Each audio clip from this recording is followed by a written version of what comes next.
There's plenty to see, there's plenty to do in Miss Caroline's cupboard.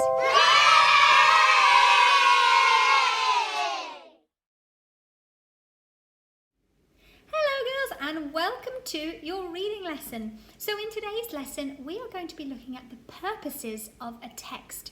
Let's look at the three main purposes of a text. We have 1. To entertain, 2. To inform, and 3. To persuade. To entertain. When a text is written to entertain, it means that it's written to amuse the readers. It doesn't have to be funny, it could be happy, sad, tragic or scary, but it's there to amuse them. So stories, poems, songs, dramas, they're all to entertain you, okay? I'm sure you can think of some texts you've read recently that are written for entertainment. Any books you have at home that are written, any novels you've been reading recently? I'm sure you can think of a few. So that is a text that's written to entertain. Let's look at our second form of text. Our purpose of this text is to inform. So a text that's written to inform is written to enlighten the reader on an information of a topic, okay? So it could be an essay, it could be instructions, an instruction book that's come with something. It could be a fact book you might have at home. So these are all things that have been written to instruct someone or to inform someone of facts. Okay, so it's not opinions, it's facts that you're going to be reading here. Can you think of any information texts that you might have read recently? I know we've looked at it at school, haven't we? So that's what to inform means. And the third final one is to persuade.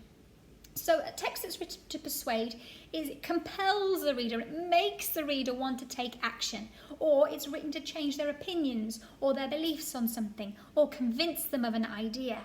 So for example, advertisements you might see on TV, commercials, campaign speeches, so anyone running for a student body president or prime minister, they're going to have campaign speeches that are there to persuade you.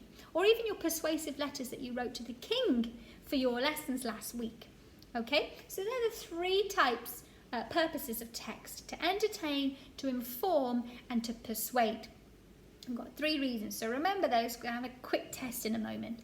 All right, so this is going to be your independent work for today. You have a little game here. It's on roomrecess.com. Now I'll put the link on the planning for you. It'll load up and you'll pick whether you're using a computer or an iPad. So you click which one you're using and whether you're playing 1 player or 2. If you're on your own, pick 1 player. So pick your piece and you have your turn. Spin the little wheel. And then here you have to read the text and then pick whether it's inform, entertain or persuade. So finally the day was here. Luke jumped out of bed, nervous but excited. He ate a quick breakfast, then sped off on his bike. Luke was on his way to meet his hero, Peyton Manning. You have to decide whether we're informing, we're entertaining or we're persuading. You have to decide, click that, and either you'll move on or you won't move on. So let's skip back and have a little look again. Entertain, inform, persuade. So I've got a little mini quiz for us to do together. Number 1, the UAE has 7 emirates. Is that inform, entertain, or persuade? What do you think?